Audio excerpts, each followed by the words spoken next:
Good morning. আজকে বৃহস্পতিবার, সকাল সকাল আমি ময়দা মাখতে শুরু করে দিয়েছি। এইদিকে বুট্টু কিন্তু স্কুল যাওয়ার জন্য রেডি। কালকের ওকে স্কুলে পাঠাইনি, আগের রাতে সর্দি হয়েছিল বলে সারা রাত ও ঠিক করে ঘুমাতে পারিনি, আমিও ঘুমাতে পারিনি। আর আমাদের নিচের দিদি কিন্তু যথারীতি এই যে দেখো ধুয়ে মুছে রঙ্গোলি দিয়ে দিদির কাজ একদম শেষ, দিদি তখন বাড়ি চলে যায়।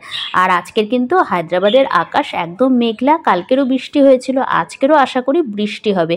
অনেকক্ষণ যে হচ্ছে বৃষ্টি তা নয়, বাট কিছুটা টাইম বৃষ্টি হচ্ছে। সারাদিন এরকম মেঘলা থাকছে, ফ্যান বন্ধ করেই আমি ঘরে চুপটি করে থাকছি। আর আজকে না এই গাছপালাগুলোতেও একটুখানি অল্প অল্প করে সব কিছুতে একটু জল দিয়ে দেবো। আর ওটা না আমরা সে ওয়ারাঙ্গাল গেছিলাম, বীজ এনেছিলাম, দেখা যাক কেমন ফুল হয়, হলে তো দেখাবোই। আর অনেক অনেক এই যে পুঁই শাকের মতন হয়েছে, এদিকে আবার একটা বেরিয়েছে, এগুলো একদিন কেটে খেয়ে নিতে হবে। আর গোলাপ গাছে তো আমার 3খানা ফুল ফুটে রয়েছে। আর এই গোলাপ গাছটা কিন্তু বেশ শক্তপোক্ত গোলাপ গাছ, কতদিন ফুল ফুটবে কিচ্ছু জানি না। আর এটা মনে হয় 9টার সময় ফুটবে, আর ফুটলে তো তোমাদেরকে দেখাবো। আজকে না আমি এই যে বুট্টু স্কুলের বাসে বেরিয়ে গেল, আর আমি এখন ছুটলাম রান্নাঘরে। কেন বলো তো, ওই যে রান্না বান্না বলতে আমাকে এখন বানাবো পরোটা। আজকের কিন্তু একদম কম তেলেই বানাবো। কৌশিকের লুচি পরোটা খেতে এত ভালোবাসে যে আমি কোনোদিনই, আমাকে দেখো না তোমরা রুটি বানাতে, কারণ রুটি না আমি আর কৌশিক দুজনেই খেতে ভালোবাসি না। আর কৌশিক হচ্ছে বেশি করে, আমি তাও বা যদি বা খাই, কৌশিক কিন্তু খেতে চায় না। এই যে ময়দাটার মধ্যে অল্প তেল দিয়ে মেখেছিলাম, আর ভাজাটা একদম রুটির মতনই সেকে নিয়ে অল্প স্লাইড একটু তেল বুলিয়ে দিয়েছি, না হলেই না মুখটা বেজার হয়ে যাবে।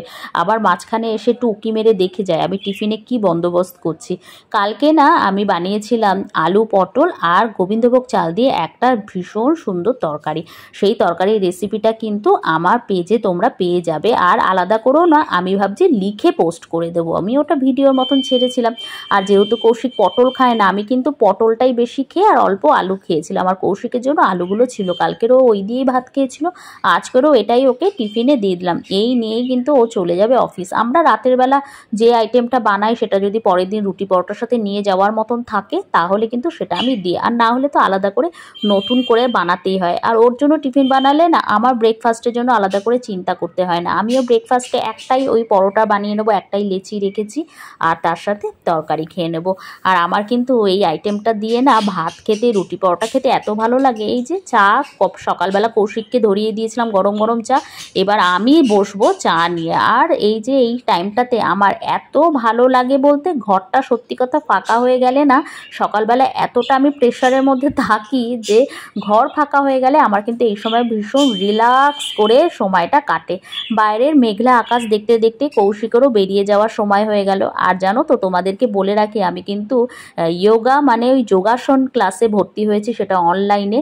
তো সেটা ঠিক শুরু হয় 8:30টায়। আর কৌশিক এই যে 8:20-25 বেরিয়ে যায়। আমি কিন্তু চা খেয়ে, চা খেয়ে, আমি বিস্কিটও খাইনি সাথে, একটু খালি খালি পেটে, হালকা ফুলকা পেটেই এই যোগা করা ভালো সবারই। তো সন্ধ্যাবেলার ব্যাচ আমি নিইনি, আমি 8:30 থেকে যেহেতু ফ্রি থাকি, তাই আমি এখনকার ব্যাচটা নিয়েছি।